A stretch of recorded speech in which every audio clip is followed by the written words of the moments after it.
Thank you, everybody, for coming. We're going to go ahead and get started. Appreciate everyone coming out on a weeknight to have a conversation about the Missouri River. If I don't know you, I'm Danny Quissel. I'm the Executive Vice President of the North Dakota Water Users Association. We're a state-based membership organization that advocates for sound water policy and adequate water funding, both at the state and the federal level. And we're really pleased to be able to partner with the Missouri River Joint Board on their Educate, Advocate, Engage program through the Missouri River.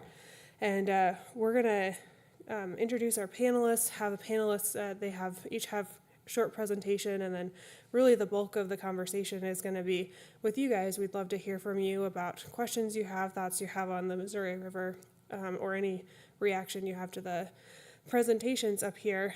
I just wanted to let you know the City of Minot is broadcasting this in case there are people that want to watch it later. And so we will have microphones running around, and if you'll just speak into the microphone, that way everybody will be able to hear and they'll be able to capture that on the video. So without further ado, I'll introduce our panelists. We have Ken Royce on the far side there. Ken serves as the program manager for the Missouri River Joint Board's EAE, or Educate, Advocate, Engage program, and he has lots of experience in the water world, spent many years as a professional water engineer, and served on a number of boards, both at the county and state level with regards to water. Then we have Jason Sorensen. Jason is the Utilities Director for the City of Minot, and he's been involved in the NAS project to get Missouri River water to Minot since he started with the city in 2005. And in the middle, we have Clay Careful. Clay works for the North Dakota Department of Water Resources as a water resources engineer specializing in Missouri River topics. So with that, Ken, I will turn it over to you. Oh, sure. Yeah, okay. So 2 housekeeping things. We do have cookies and water over the sides to help yourself. And Ken is wondering if we'll just run the microphone around and have everybody introduce themselves, since it's a small group, and then we'll know who everybody is. So I'll run the microphone around.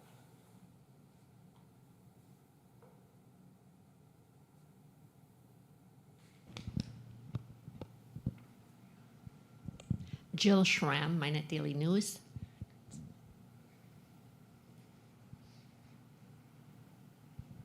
Tom Orsaki, resident of Minot. Dan Ruby, State Representative from District 38.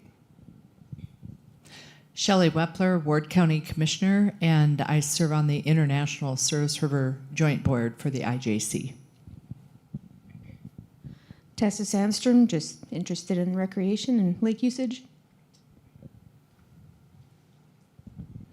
Kevin Plouffe, Ackerman Esfold, and I'm also the technical advisor for the Williams County Water Board. Josh Reiner, project manager for Moore Engineering. Kenny Rogers, I'm on Garrison Diversion from Bottineau County, and I'm also on the NAS Authority Board. Thank you, everyone. Go ahead, Ken. Okay, well, again, my name is Ken Royce. I guess my title is Program Manager for the Joint Board, our Missouri River Joint Board. You might wonder why we're talking Missouri River if we're not even in Missouri River Basin up here in Minot. Of course, I think you all know the answer to that. You folks have just as much a stake in how that Missouri River is used as anybody else in the state. The day is coming when you'll get that Missouri River water up in these parts of the country. So we have a joint board that's formed of all the counties along the river, and there's 13 of them, and I think we have 11 of them that have joined. And that's our Missouri River Joint Water Board. And a couple years ago, they implemented this program called the EAE program, which is Educate, Advocate, and Engage. There was a thinking that maybe the public, or maybe even some of our policymakers, are a little bit behind on what's happening on the Missouri River, what the challenges are, and even how that river is used and regulated. So the program got started. I will tell you, let's see if this thing works. Yes, it does. We are under contract with the North Dakota Water Users. Danny, who did the introductions, is the executive director of the Water Users. They provide administration services and have a website and a Facebook. So if you want to learn more about our joint board or about this program, that's on those sites. We have a contract with the Water Education Foundation. That's the group that puts out the water magazine every month. So if you're here, you probably get that magazine because you're probably a water person. But if you don't get the magazine, you can certainly get a hold of them or us, and we'll get it to you. It goes out to 26,000 people every month. And each month, we have an article in that magazine which talks about Missouri River issues. And so if you've been getting that magazine over the last couple of years, you'll notice issues about how the dams were built, why they were built, what was given up by North Dakota, what was promised, how we use the water in the state. In October, and just in a few weeks, the magazine's coming out, and we are doing a two-part series on how Garrison Dam has affected the tribes. And we just had a meeting at 3 tribes this afternoon. Of course, they were interested in that whole issue. They know it better than anybody, I guess.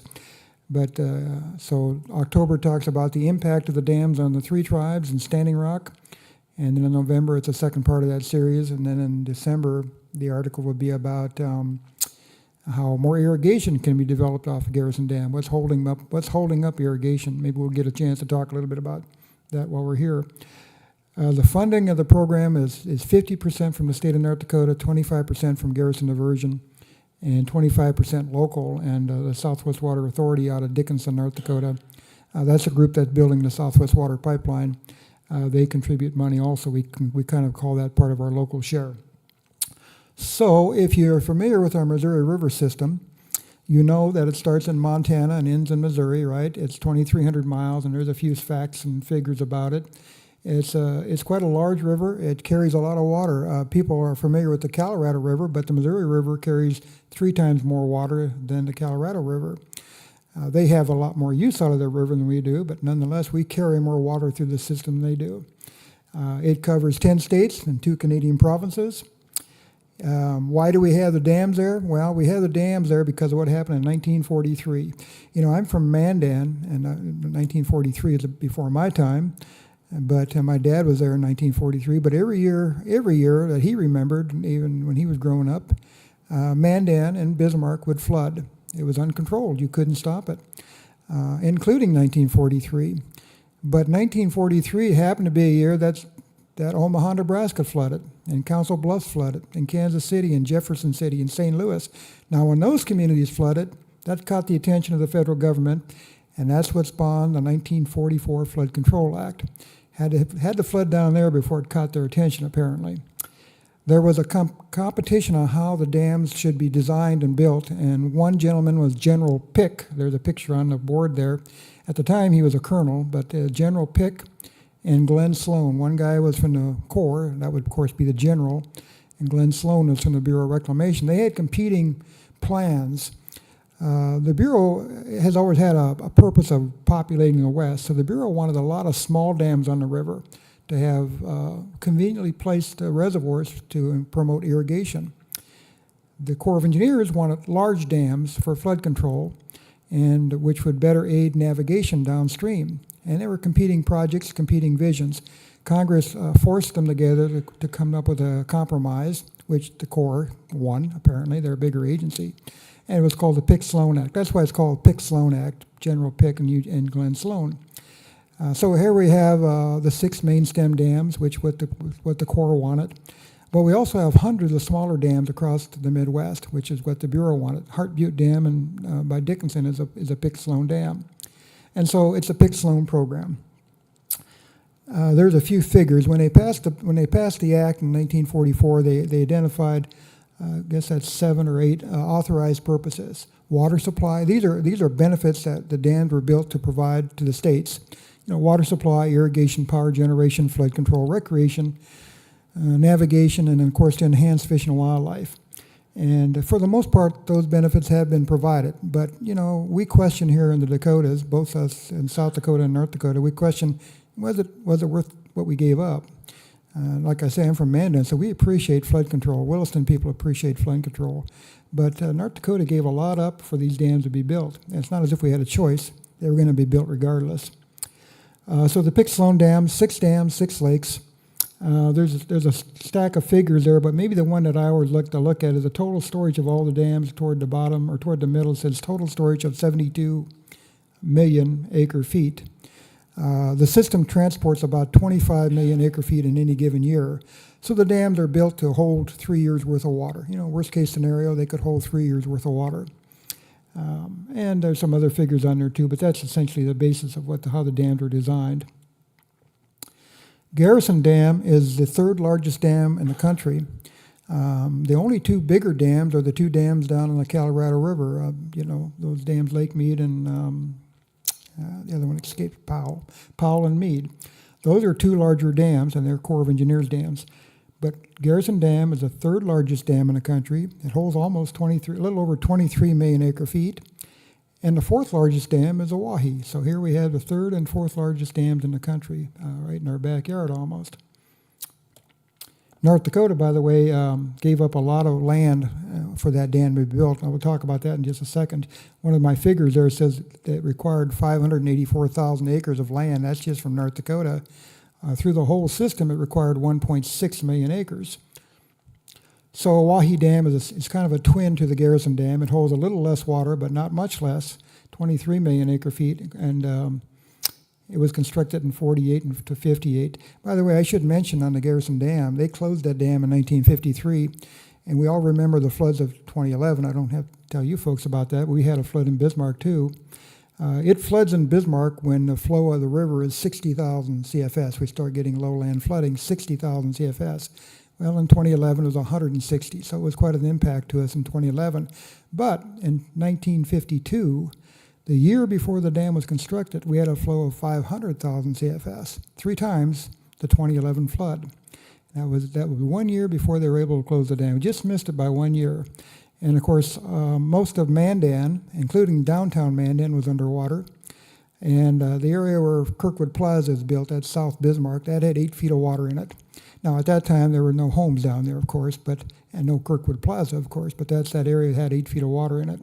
So we do get a benefit for flood control. And since the dams were closed, since Garrison is closed, they built them kind of chronologically north to south, but since Garrison closed, we've had pretty much controlled flows and not significant flooding. Here's what we gave up to have the dams built in North Dakota and through the whole basin. We, being the state of North Dakota, was required to contribute 584,000 acres. That's flooded lands. That's 34% of all the land that was required. Now, coincidentally, or maybe ironically, the only land that was taken was North Dakota, South Dakota, and Montana. The downstream states, and when I say downstream states, that'd be Nebraska, Iowa, Kansas, and Missouri. Those 4 downstream states didn't contribute any land to speak of. The upstream states contribute all of the 1.6 million acres, almost equally between Montana, North Dakota, and South Dakota. And we contribute water into the reservoir, into the system, about 6,600 CFS. So as the water flows past Bismarck, it flows past Bismarck at roughly 20,000 CFS on any given day, and we put in 6,000, so it's a pretty good amount that we put in. But by the time it gets to St. Louis, it's up to 60,000, so it picks up most of its flow from the downstream states, just as a matter of interest. South Dakota is kind of our twin on this. Just about everything we've done up here, or the numbers are about match, except South Dakota provides most of the power to the system. That's where all the power is generated. Garrison and Oahe, well, Oahe's a South Dakota dam, but Garrison does generate power, about 16 or 18%, but most of the power is generated out of the South Dakota dams. Now, the reason I bring that up is because that's what we've sacrificed. And by the way, we were at Fort Berthold today, and Fort Berthold, as you probably know if you've been keeping up on this, they put in 155,000 acres of land. But overall, the state put in the 584. What did the downstream put in? The downstream didn't put any land in to speak of, 15,000 acres. There's a dam near Yankton, South Dakota, that tips into Nebraska a little bit. That's where that 15,000 acres comes from. But they do put water in the system. They put in over half the water in the system. They provide 0% of the power. So they don't really have a big sacrifice, and they're getting a benefit. Anytime you build a lake, you build recreational benefits. So they have a little bit of a benefit. They have navigation benefit. They have water supply, and they have what they really wanted. What they really wanted was flood control and navigation, and they've got that. So North Dakota State University did a study. Who won on this big deal that was made about giving up land?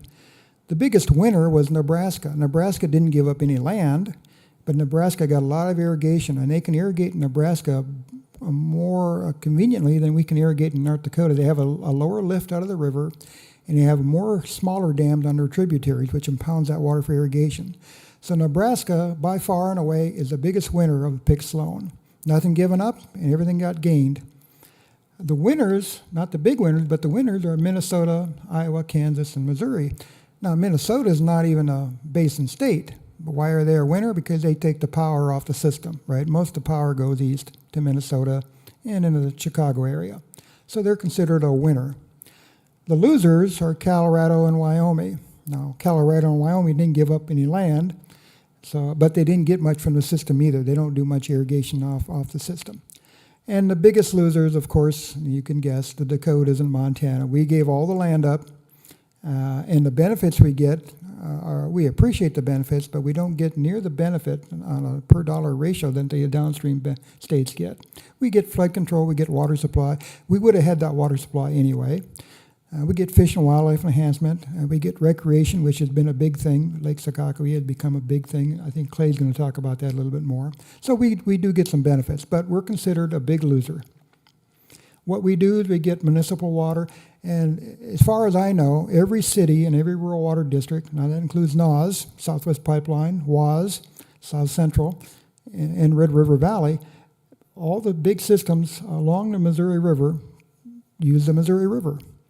And every city that I'm aware of uses the Missouri River, with one exception. Partial, North Dakota, sits about 5 miles off the river. They could use the river, but they have wells. But everybody else that I know of uses the Missouri River. It's such an easy, affordable, and convenient source of water.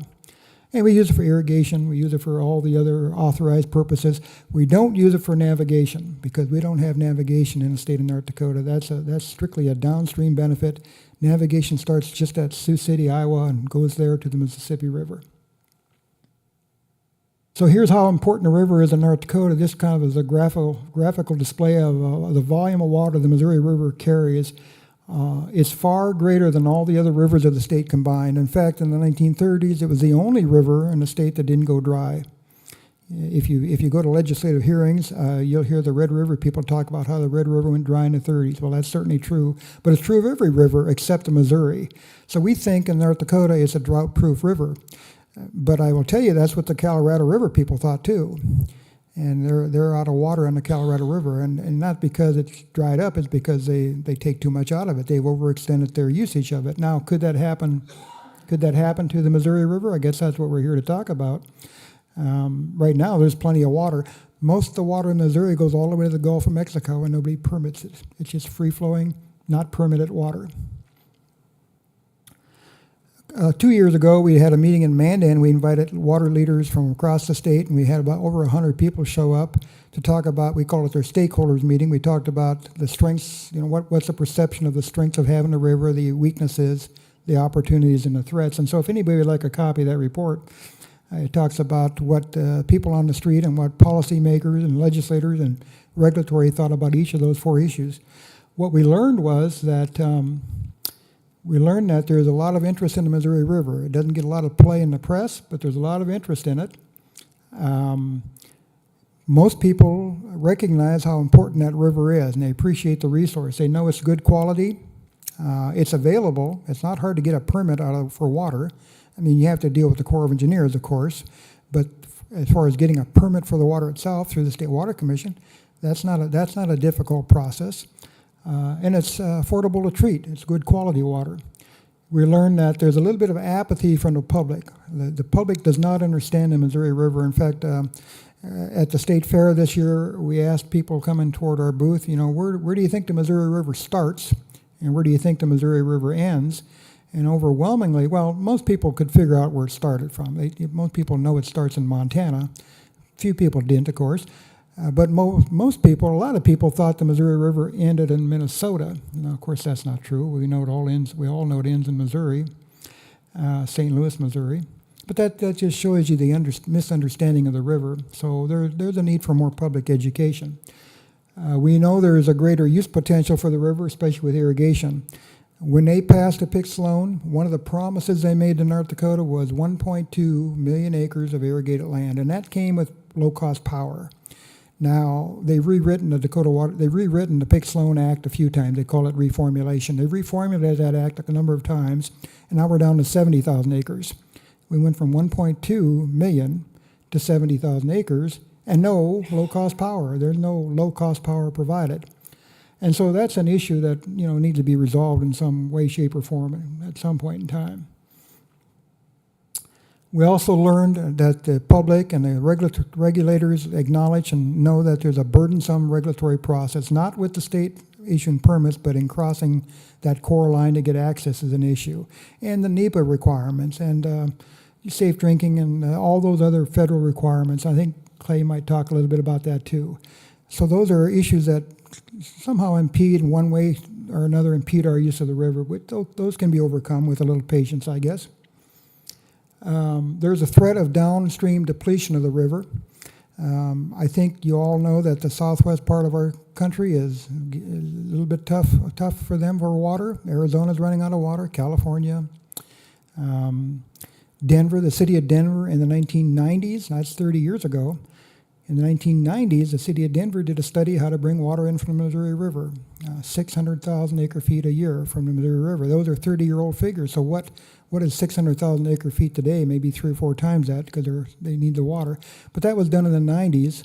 How do you bring water from the Missouri River for Denver and to Albuquerque to the south? In the same time frame, the Corps of Engineers did a study, and they've rebranded the study a few times. Now it's called the Kansas Aqueduct Study. They want to divert 4 million acre feet of water out of the river. And now that kind of died a little bit because of the cost and because of environmental issues. But that Ogallala Aquifer, which covers a good part of our center part of the United States, is drying up. And that's so important for national food security that's going to be an issue that the U.S. government's going to have to deal with someday, how to recharge the Ogallala. Right now, the only source identified is the Missouri River. So that's what we learned. We learned about other challenges like ANS and environmental concerns, delta formations. I guess we won't go into that unless someone has a question on that. I think you have the same issues with your rivers and streams up here too. I'm going to close here and get off the podium, but if you get the Water Magazine, you'll see this article every week. There's the article on the Colorado River in crisis. Could it happen to the Missouri River? And the answer is, well, who knows, right? And the Colorado River's in trouble because they overallocated it, and because of climate change. There's less flow and overallocation. Could that happen to the Missouri River? There's the article about Council Bluffs, Iowa. What happened in 1943? It wasn't an issue until Council Bluffs got flooded in Omaha, and those Kansas City and St. Louis until they got flooded.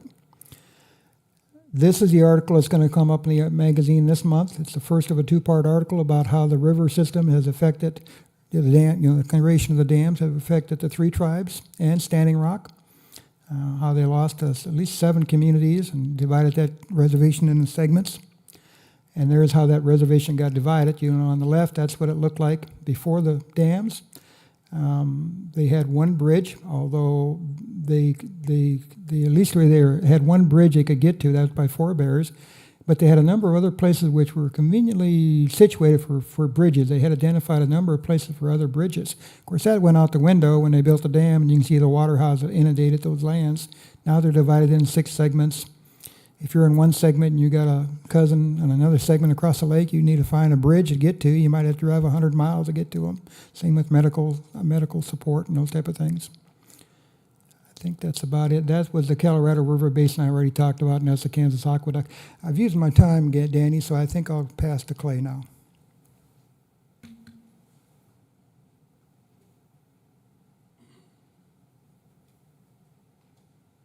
Good evening, everyone. I wanted to start by thanking Ken and the rest of the Missouri River Joint Water Board for their vision with the Educate, Advocate, and Engage program. Conflict around water resources will only grow with time, and the EAE program is thinking long-term with their planning, and it's of great value to North Dakota.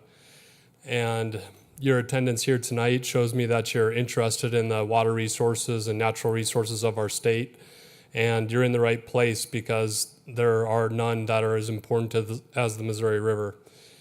So tonight I plan to tell you why the Missouri River is our greatest natural asset, what threats there are that face us related to the river, and what the DWR is doing to protect our stake in the river. First and foremost, the Missouri River is our greatest natural asset because it's our most reliable and plentiful source of fresh water. As Ken showed, it accounts for over 95% of the riverine flow in our state.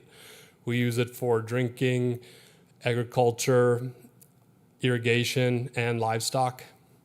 And water that comes from the river, it will supply water for drinking and expansion of industry for a long time to come. And so the river is very important to our future prosperity as a state. The river's historic floodplain also brings us many benefits. The soils that are along the floodplain are fertile and good for farming. The floodplain is also heavily wooded, and as the country's most treeless state, we'll take as many trees as we can get because those cottonwood forests, they provide unique habitat for a bunch of different species. Then, while it wasn't originally envisioned as an important use of the Missouri River system, recreation has become a really important use. There's fishing, hunting, boating, camping all along the Missouri River in North Dakota. And in 2024, there was a $1.3 billion outdoor recreation economy in North Dakota, accounting for nearly 14,000 jobs.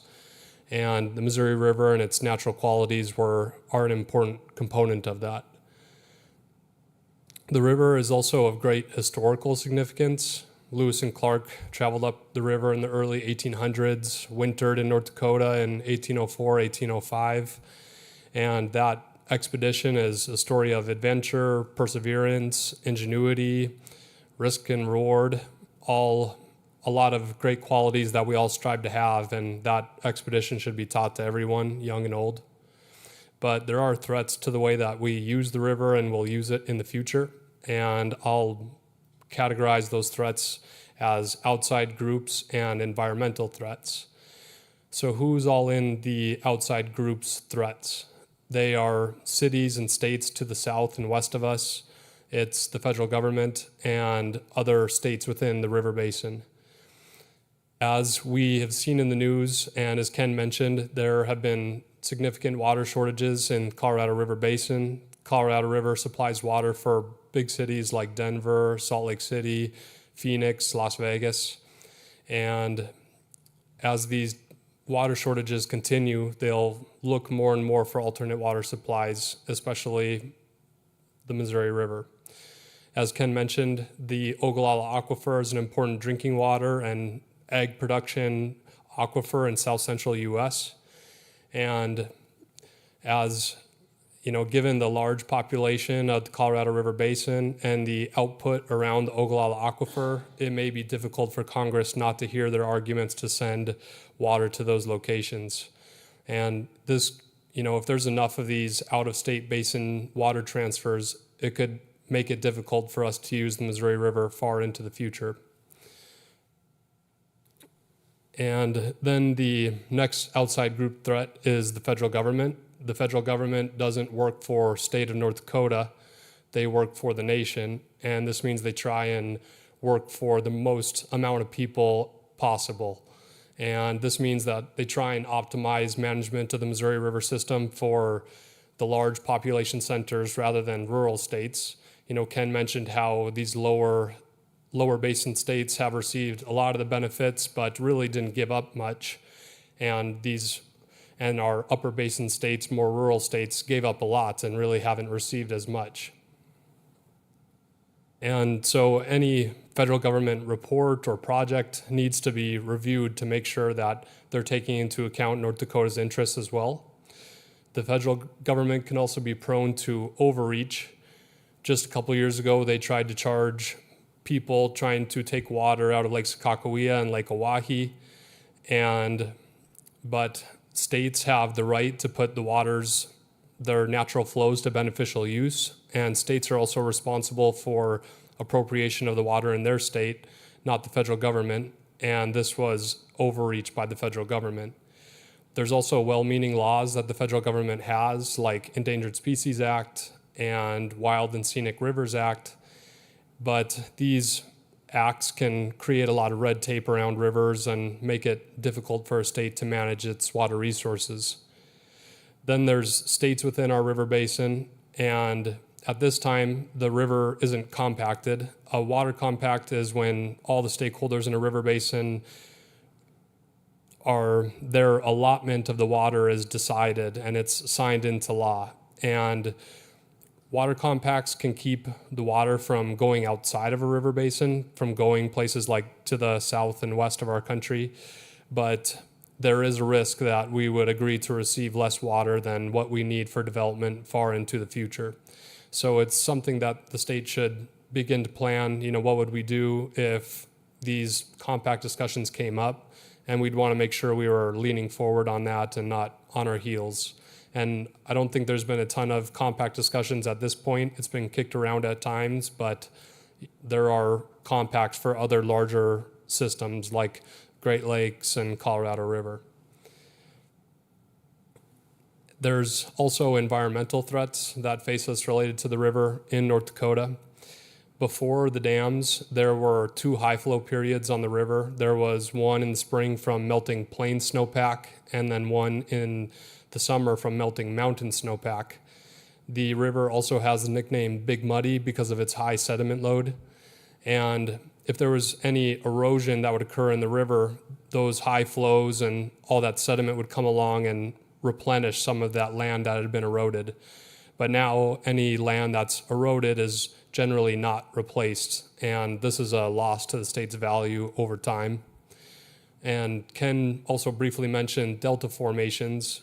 Deltas, so sediment that's traveling in the riverine reaches of the Missouri River, it hits the slack water, the reservoirs, and settles down to the bottom of the lake. And over time, that sediment builds up. And this can increase surface and groundwater levels, potentially increasing flooding risk for places like Bismarck-Mandan and Williston. And these delta formations can also increase our risk of ice jam floods when, if ice coming along gets hung up on those delta formations, it gets jammed up and water builds up and floods communities. And then a third environmental threat is the loss of cottonwoods along the river. Before, the river would change its course and have high flow periods, and younger cottonwoods would replace the older ones at a steady rate.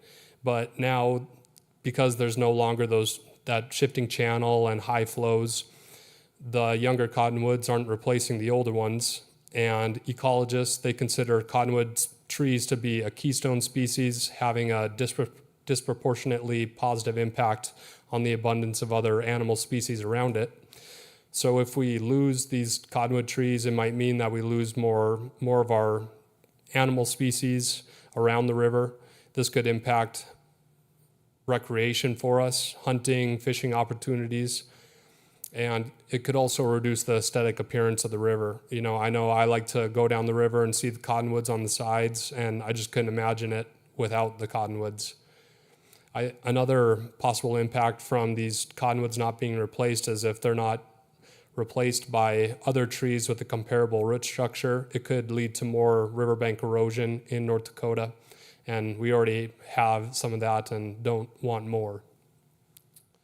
The DWR is committed to protecting our stake in the river, and we do this in a variety of ways. The first is that we have developed or are developing regional water supply systems that use Missouri River water, including the Northwest Area Water Supply, Southwest Pipeline Project, and Western Area Water Supply, and support the development of Red River Valley Water Supply Project. And all these projects, once they're complete, they'll bring water to 80% of North Dakotans, Missouri River water to 80% of North Dakotans. And the water that these projects will use is only about 1% of the Missouri River flow past Bismarck. So it's a pretty small amount of the flow coming out of the Missouri River for a really important purpose. Another way is our state water commission provides cost share to political subdivisions for irrigation and municipal and rural water supply. We also participate in regional and national water resource associations to understand what's happening around the river basin.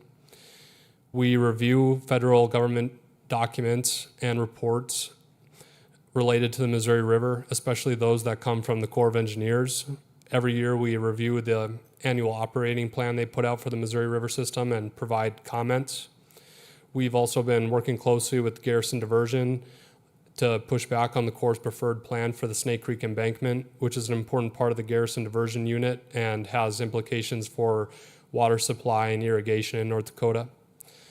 We support initiatives like the EAE program, and we can't know everything about the Missouri River, so we look to the public and for your thoughts and ideas, questions, and if you have those ideas about the Missouri River, feel free to bring them to me or other people in the DWR, and we'll try and help answer your questions or put your ideas into place.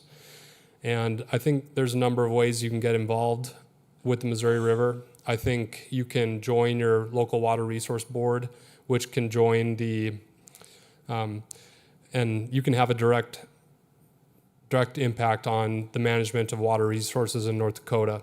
I think that you can also learn more about Missouri River and its history. It's really rich, and the other water resources in our state. Tell your friends and family about them. And as the state grows more aware of our water resources, we'll be able to chart our path more effectively. Thank you.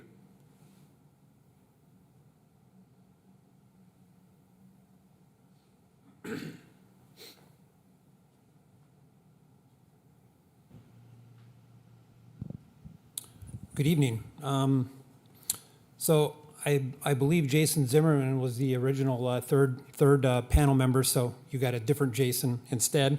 Ken asked me to talk a little bit about the city of Minot and what the Missouri River means to us.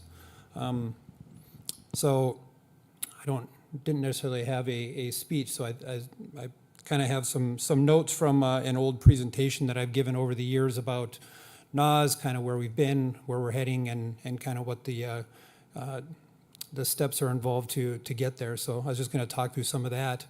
Back in the late 1800s, early 1900s, the city of Minot had a series of wells. We were obviously a very small community back then, so a couple of wells, supplied the city of Minot with plenty of water. And over the years, as the city began, they drilled more wells. And then back in the 1950s, early 1950s, the city of Minot built a water treatment plant on the Missouri River, or on the Souris River. And I think everybody in here is probably from the Minot area. The Souris River has a problem. It's either too plentiful or not plentiful enough. Those are issues that we've always fought with the Souris River as a treatment source.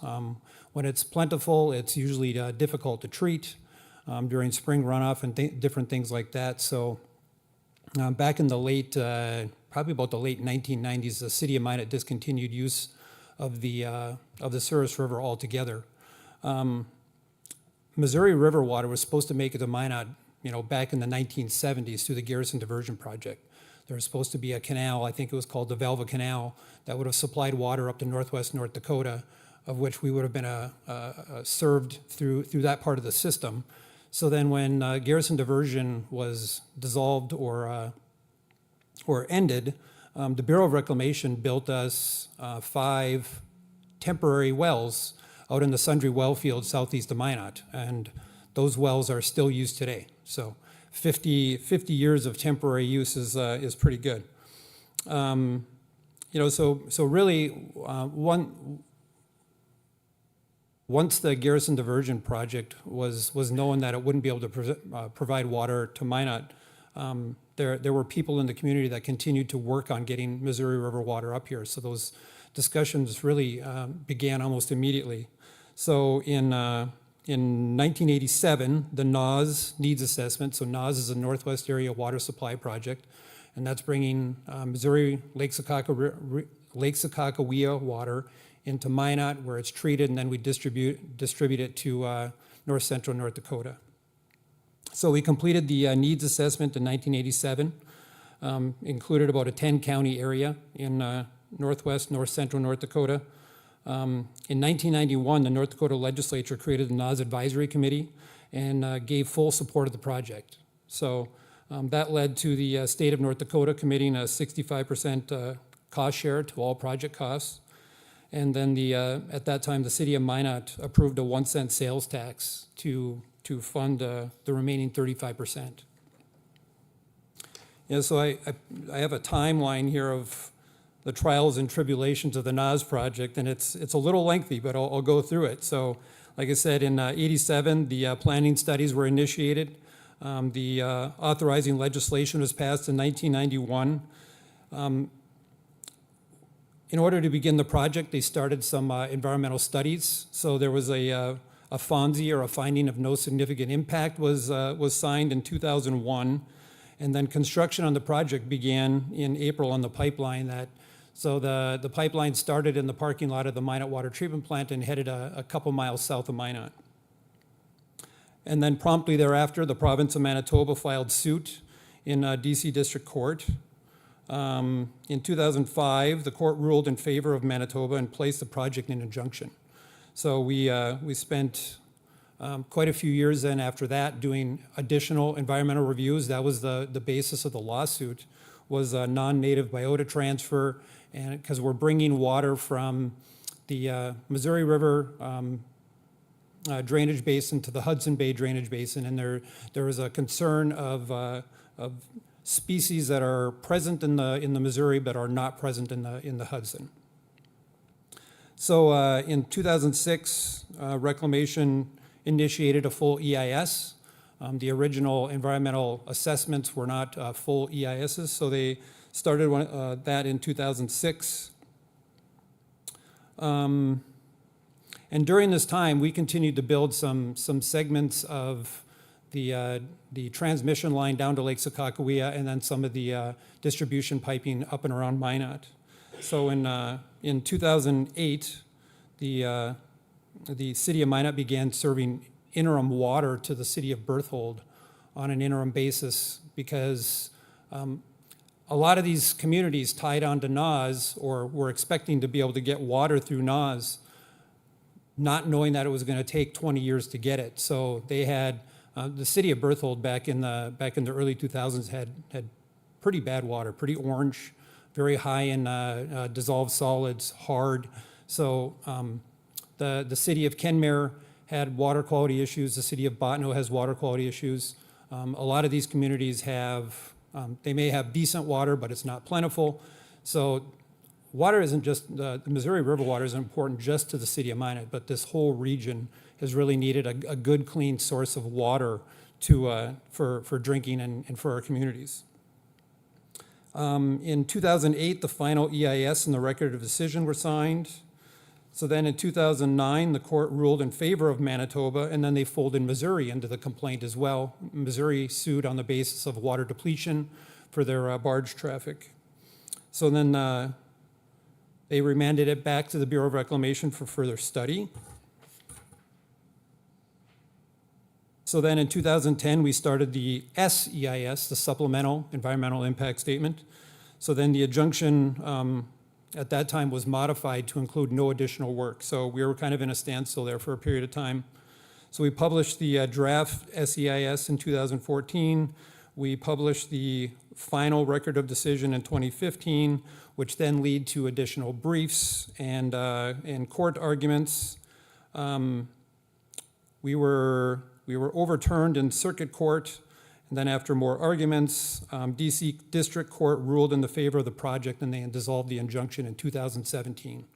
So I started with the city in 2005, so that project was in lawsuit for the first 15 years of my career. And we got a lot done while that injunction was in place. But it just goes to show of how important getting that quality water is to this community, so that we can help distribute and supply that water to the rest of the region around us. So to date, the city of Minot is still providing interim water service to Burlington, Des Lacs, Kenmare, Sherwood, Glenburn, Lansford, Mohall, the Minot Air Force Base, All Seasons Rural Water, Upper Souris Rural Water, North Prairie Rural Water, and last year we added the city of Bottineau and the city of West Hope. So to say that we don't need or something along that nature, all these small communities, like I said, have had terrible water. It's very expensive to build water treatment plants to treat for some of the issues that some of the communities have. So Minot, I think, is has done a great job. I think Bob Schemp, and back in the day when he really pushed this project, I think did the region a great service. And I think in the end, this will be a fantastic project for Minot and for the region. So to date, we just finished phase 2 of the water treatment plant upgrades, so we added on a couple of additional treatment basins. There will be a phase 3 that brings Minot treatment plant capacity up to 27 MGD. At the same time, we've been constructing the biota treatment plant down in Max. That is a treatment plant that will basically remove and kill any organisms that could cross the Continental Divide and make it into the Souris River drainage basin. That project is expected to be substantially complete here in the next couple of months. And then work is underway at the Snake Creek Pump Station, which will act as our intake. And I believe that work will probably be done early next year, but there are some lead time issues on parts and equipment. So it's looking like we should be able to flip the switch and start flowing Lake Sakakawea water to Minot probably about mid next year. So better late than never. But again, a very important thing for the Minot community and the region. So thank you.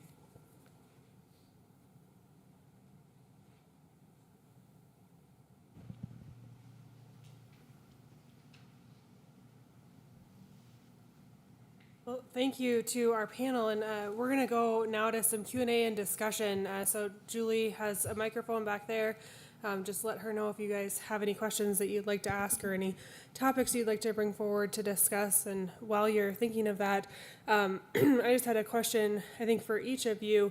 As we've been talking about the Missouri River over the past couple of days, it really has instilled in me the importance of building coalitions. Because up here in North Dakota, we know when it comes to dealing with the federal government, we have sometimes less sway in DC than some of our downstream counterparts. And so I'm curious what your thoughts are on how we build coalitions with our neighbors and with others who have like-minded interests when it comes to the Missouri River, and how we can go about building those to increase our influence when it comes to the federal government.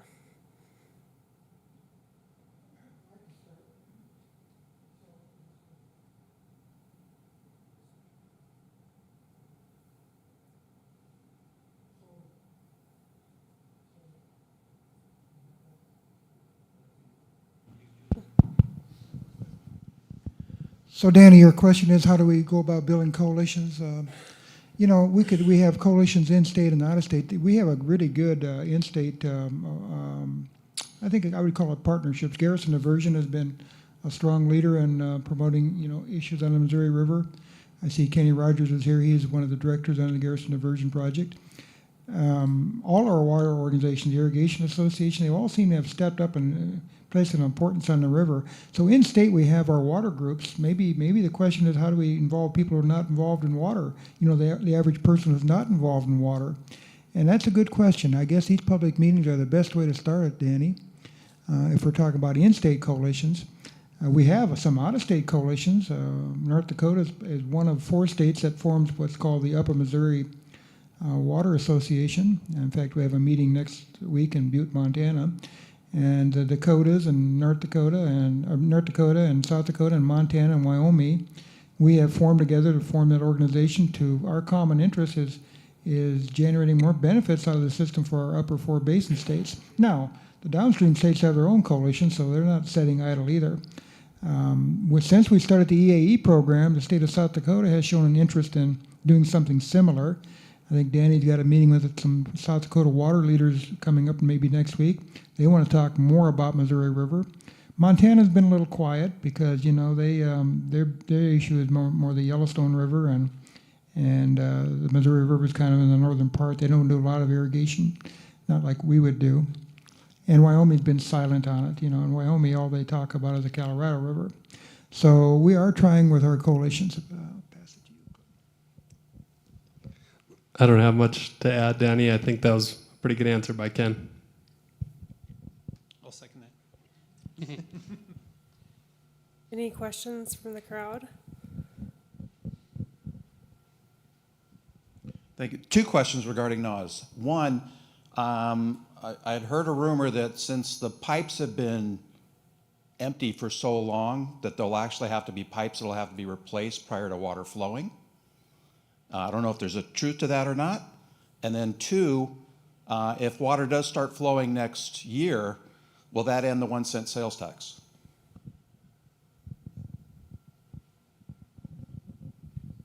So first, regarding the pipeline, so the state of North Dakota is in the process of, they've already bid this project out, but basically they need to fill and pressurize the NOS pipe.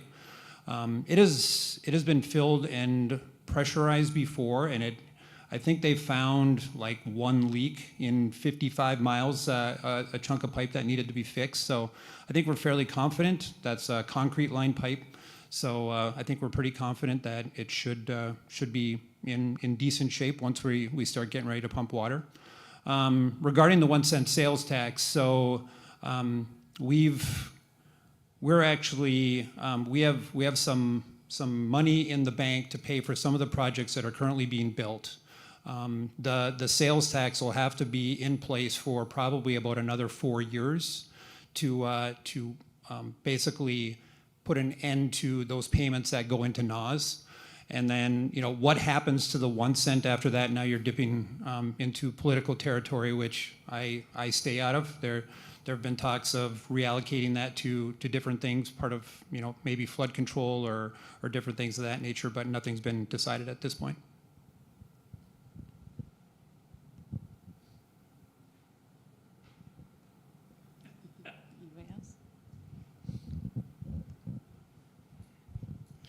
In discussing the other uses that may arise from other states or even within this state, is there still an effort to divert water through the Garrison diversion down to the southeast part of North Dakota?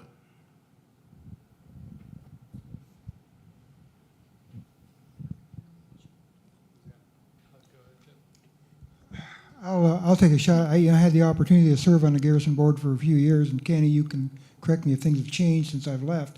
But the Red River Valley project, of course, would allow those communities in southeast to access that system, same as Fargo or same as Grand Forks. They've got to build their own infrastructure to get to it, but everybody does. That project just puts water in the Cheyenne, and there it flows, and people out there got to come and get it. When I was involved with Garrison, I think we had 37 rural water districts and towns. I know you probably sat on some legislative hearings and heard these numbers, but some number like 37 different entities were interested in it and had signed up some sort of letters of intent. And some of those were down southeast North Dakota, the southeast water system. They were one of the systems. The city of Wahpeton was one of the communities that signed a letter of intent. In fact, Breckenridge, Minnesota, I think, signed a letter of intent. So that water there's some thoughts about how to get water through the whole valley, north to south. Was that kind of what you were getting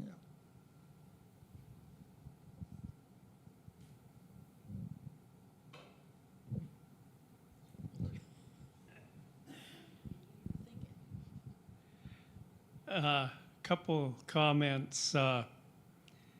On the southeast part of the state, we're just about, Garrison is just working in that to get the rural water systems and towns that would like to sign on and that, and by the first of the year, I think things will be pretty well known. Basically, Fargo and Grand Forks are paying for the majority of it, and we're trying to get all the other ones signed up for the amount of water in the pipeline. And of course, when you get going so far, now it comes up, you have those large dairies coming into the Red River Valley. They're talking about 3 in the southern Abercrombie and Wahpeton have about 12,000 herds coming in there, and supposedly Hillsborough is getting a 25,000 dairy herd. And my first question was, where are they going to get the water? And I still don't know. I mean, I haven't visited with anybody that really has any knowledge of that. So that's futuristic things that I'm sure will be found out fairly soon, because I can't, you don't start a dairy farm with those amounts of cattle without having an adequate water source. And then NAWS, when you talk about the sales tax, there are still a number of things that need to be constructed even if we get the water up here. And hopefully it'll be the middle of next year. This has been the most frustrating thing I've ever worked on or worked with. And I've been in it a long time. And it's too bad some things couldn't have been done different earlier, but that's just history and that. And I guess my question is, in taking water out of the Missouri River on allocations, what does North Dakota, how do we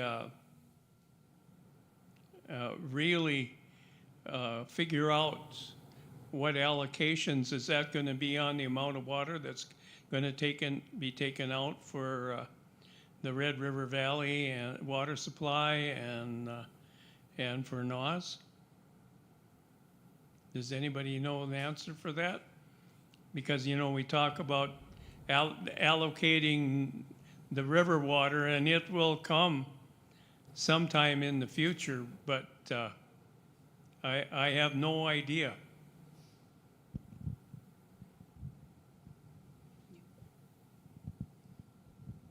So if I can rephrase your question, Kenny, I think it's how would we determine our allocation if a water compact was going to be determined? Yeah, I think there are a variety of ways. And I think probably the best case scenario is that we get what we put in to the Missouri River system based on the flows of our rivers and creeks that add to the river. And I think that's what we would plan for, what we thought growth was going to be in the future, and we would put our best estimate out there, what we thought we needed, you know, for a very long time. I think that there's also opportunities to look around other places and see how states, like a good example is Wyoming, you know, in the Colorado River Basin. They're up high in the river basin like North Dakota, and then further down in the basin, there's bigger players like Arizona and California. And it would be interesting to hear about how they went about the compact process and, you know, how they fought for their water rights and what they were supposed to get, and use that as an example or a template for us to begin with. You know, how would we negotiate with those other states that have more political power than we do? I think Ken was going to add some too. Well, Kenny, this whole issue of compacting water, that's been talked about over a few years now. So the Colorado River folks, when they compacted their water, they did it in the early 1900s. You know, they made a mistake. They used the wrong numbers to begin with. Everybody's aware of how they've messed up their system.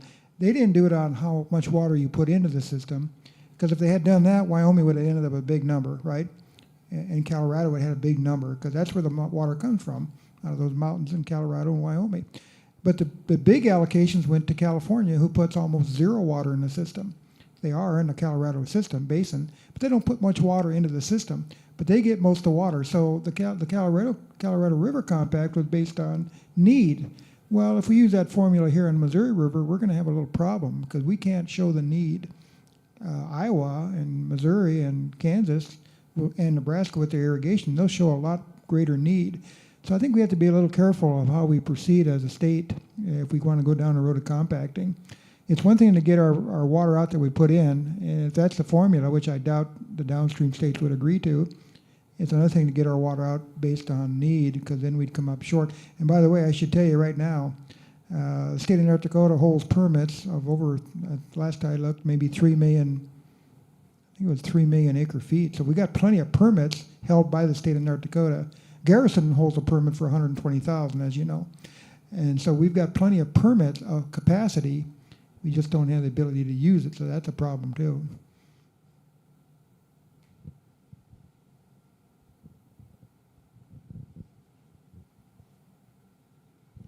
Sorry, I have another question, and this is in relation to the NAS.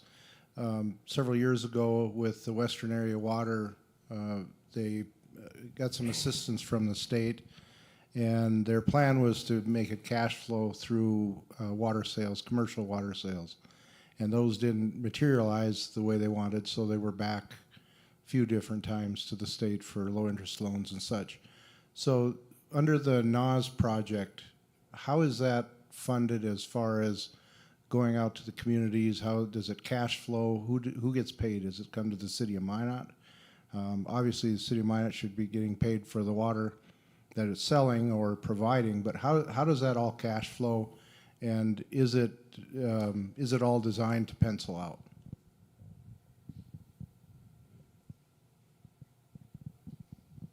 Yeah, so the state of North Dakota is the owner of NAS. So they buy water from the city of Minot. So then all that water is then resold to all the communities along the NAS pipeline. And then on top of, the city of Minot, we charge a supply and treatment rate, and then NAS, to all water that they sell, they tack on a REM and OEM cost, basically a repair or an operation and maintenance, and then a extraordinary maintenance, two accounts that they maintain to build reserve for repairs, and then also pay for the ongoing operation and maintenance. So yeah, it's designed to pencil out over water rates.